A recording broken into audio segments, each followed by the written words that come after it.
They're constantly calling us to vote, telling us that the future of our country depends on it. But is it really so? The elections in our country turned into a comedy long time ago, and we all into puppets on whom nothing depends. We ordinary US citizens do not decide anything anymore, because positions in the Congress and governor posts are occupied by whole family clans of politicians who sit there for decades. In order to understand that it is real, it's enough to get to know their biographies and, above all, candidates' families. Look, this is Mary Landrieu, an incumbent and probably next governor of Louisiana. We, the voters, are sure to believe that her brother being mayor of New Orleans, the capital of this very state, is a simple coincidence. The coincidence is, as well as the fact that Bob Casey, the one working in the Pennsylvania government and promising to overcome unemployment, is a son of the governor of this very Pennsylvania. And here is one more political genius, and apparently almost a child prodigy, because he managed to become a senator of state Tennessee at the age of 27. This is Albert Gore Jr. On this post, he is preceded, again as an accidental coincidence, by his father, Albert Gore Sr. What a talented family. And this is state Michigan. And a candidate of this state, Sander Levin. Guess who occupied the post of this very state senator until now? Right you are, his relative, brother Carl Levin. And this is a former senator of Indiana, Evan Bayh III.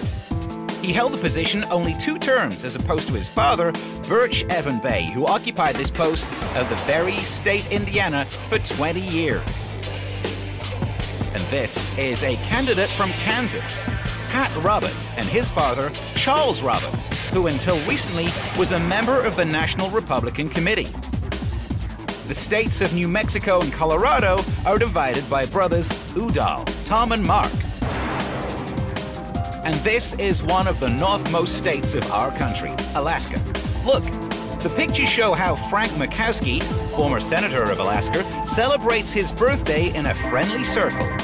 He resigned this post some years ago, having been a senator for 20 long years. Now, father's position in the Senate is occupied by his daughter, Lisa Murkowski. If we look at their income, it becomes obvious why our politicians keep their positions and try to find a place for their relatives in the politics. For instance, this is the house of one of the oldest senators, John McCain. This is the most luxurious cottage of the city of Phoenix, the capital of Arizona. There are 5 living rooms, 13 bedrooms, and 14 bathrooms. It costs $4.5 million.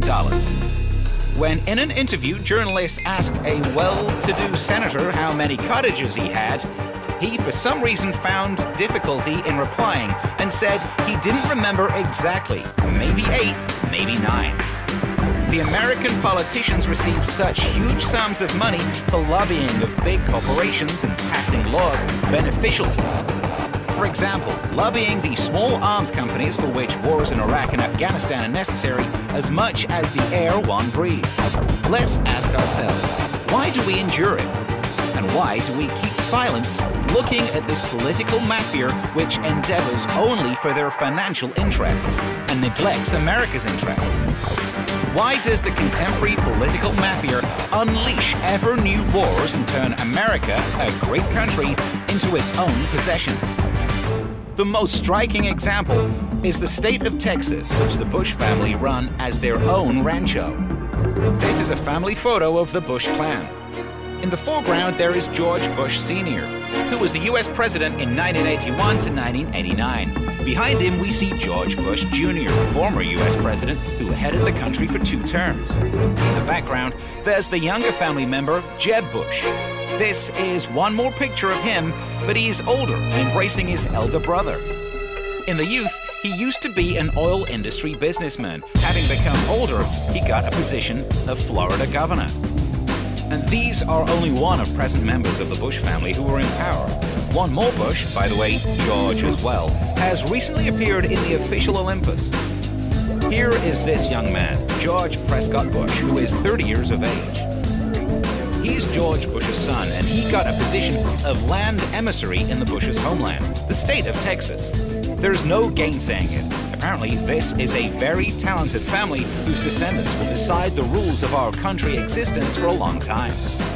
It would seem, is there anything bad in the fact that American congressmen, senators, and governors are well-off people? And what is horrible in the fact that they keep their positions at the expense of their clan structure?